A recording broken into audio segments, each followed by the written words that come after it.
안녕하세요. 오늘은 20강 녹화 날인데요. 특별 손님을 모셨습니다. 연문천자문의 문준혜 선생님이십니다. 반갑습니다. 네, 안녕하세요. 문준혜입니다. 연문천자문을 함께 찍었는데 연문 한자 해설은 연 선생님만 혼자 하셔서 다들 싸웠냐 그래서 아니라고, 아직 친하다고, 우리의 우정이 아직 진하다는 걸 보여주기 위해서 제가 특별 출연을 했습니다. 아유, 대단히 감사드립니다. 자, 그럼 오늘 배울 한자 시작하겠습니다. 오늘은 이제 손에 대한 한자를 이제 조금 더 배우시겠는데요. 지난 시간에는 맨손으로 하는 여러 가지 그 동작을 배우셨는데 이번에는 손에 도구를 든 한자는 어떤 게 있는지 보겠습니다. 오른손의 모습 배우셨죠? 거기에 이렇게 위에 뭐가 달려 있습니다. 손으로 뭔가 잡고 있는 모양이죠. 요걸 해서로 쓰면 요렇게 쓸 수 있습니다. 오른손의 모양 또 후자처럼 변했어요. 근데 이 손으로 여러 가지 도구들을 잡을 수 있죠. 이 도구에 대해서 어떻게 생각하세요? 그러게요. 손으로 뭔가를 잡고 있는데 흔히는 몽둥이 같은 거 이런 걸 들고 있다 생각할 수 있지만 사실은 권위를 상징하는 것 중에 네. 예를 들면 국회에서 의사를 결정할 때 의사봉을 그렇죠. 든다든가 네. 교사분들이 가리키는 도구로 교편을 든다든가 그렇죠. 할 때 그런 도구가 아닐까 하는 생각이 좀 드는데요. 그렇죠. 우리가 이제 손으로 하는 동작들은 뭔가 맨손으로 하지 않는다면 도구가 필요한 경우가 많죠. 근데 문준혜 선생님이 방금 이야기하셨듯이 그런 게 글자에 반영되어 있는 경우가 있습니다. 자, 첫 번째로 보실 것은 바로잡다는 뜻의 정자인데요. 그때 보시면은 좀 전에 본 이렇게 손으로 도구를 들고 있는 게 보이고 여기 이제 발음 부분으로 들어가 있는 정자입니다.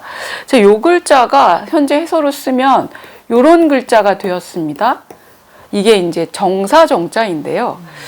요 글자에 대해서 혹시 좀 보충해 주실 이야기는 없을까요? 네, 조금 전에 이 발을 정자가 정이라는 발음 때문에 들어간 걸로 분석하셨는데 의미상으로 보면 저것도 바르다라는 의미니까 손에 뭔가를 들고 그게 이제 권위이든 아니면 권력이든 힘이든 그걸 들고 바로 잡는다 이런 의미로 의미적으로도 해석할 수 있지 않을까 하는 생각도 드네요. 네, 맞는 말씀입니다.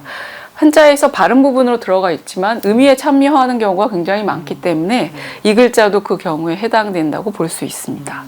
그리고 또 손에 도구를 든 모습에서 하나 더 설명해 드릴 수 있는 글자는 가르치다는 뜻의 교자입니다. 교사, 교수할 때 나오는 글자인데요.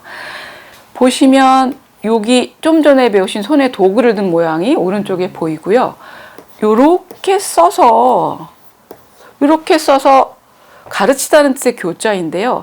지금 해서로 쓰면 요렇게 쓰게 되는 글자죠.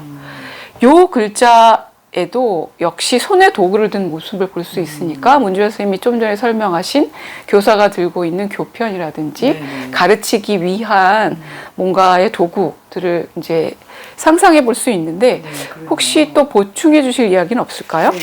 왼편에 있는 두 개의 어떤 교차된 도형하고 그 아래에 아이로 보이는 그 글자가 있는데 요게 다른 글자에서도 보이는 것 같은데요. 예를 들면 이제 배울학자 같은 경우 거기에도 보면은 비슷한 성분들이 들어있지 않나요? 아, 그렇군요.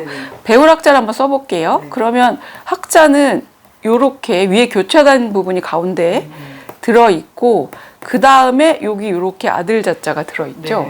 그러니까 이 부분은 사실은 같은 성분이라고 볼 수 있는 거죠.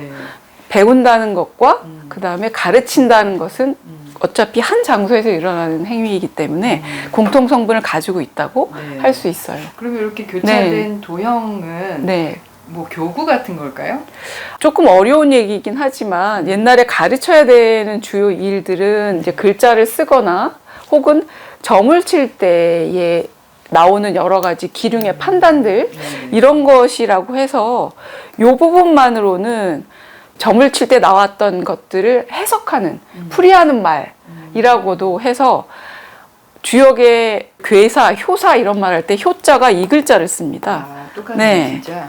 예, 그래서 그 내용이지 않을까 하는데 뭐 확실하지는 네, 않습니다. 저는 그냥 나무 막대기 같은 거 놓고 네. 숫자 세고 아, 이렇게 하나 둘 셋 넷 배울 때 그게 아닐까 상상을 했는데 그거보다 조금 더 심오한 뜻이 있나 봅니다. 네, 요것만으로도 또 글자가 있으니까 아마 네. 참고하시면 좋을 것 같고요. 네.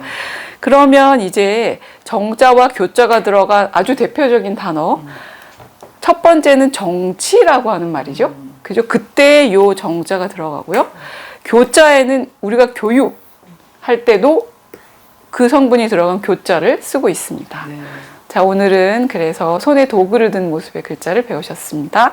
문주혜 선생님 오늘 출연해 주셔서 감사합니다. 감사합니다. 감사합니다.